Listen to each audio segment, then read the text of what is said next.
Stay alive to see the world change. This scene happens too often in the United States. An unarmed young man shot by police. The police claim that resisting arrest is the reason for the use of deadly force. Young adult men are shot more often than any other segment of our society. And within the age group of 15 to 30-year-old men, there is a shocking disparity. We need to find a way to keep these young men alive. In 1955, Rosa Parks was arrested. She complied with all police orders. She fought for her civil rights in court and stayed alive to see the world change. Role-play games have been shown to change behavior and attitudes. With the right game, young adults can teach themselves to stay alive to see their world change.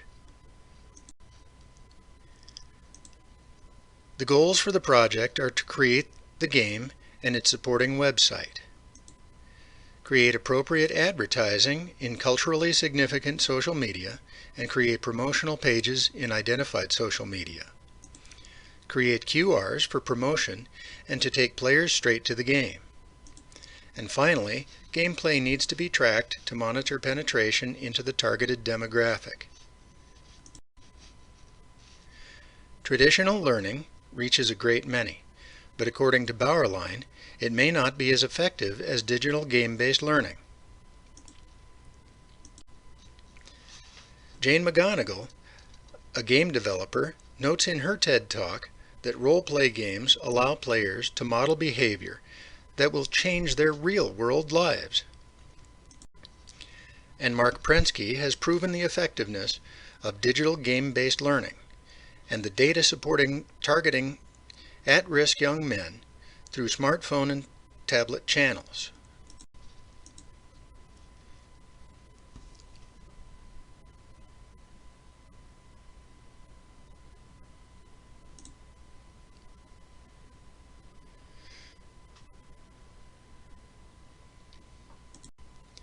Unfortunately, the picture isn't quite so bright. Lower-income households also have the highest rates of service interruption, which represents a special need. Mark Prensky notes that game-based learning is becoming widely accepted in schools. For this reason, local school districts should be engaged by the team in order to cover teens who have limited access. Engagement should also be sought with library and civic center administrators. I need my creative team to develop a role-play game that models compliance with authority. This behavior should be a normal part of gameplay and not a final objective, and the authority should be consistent throughout the game. In the real world, the goal for the game is to save lives.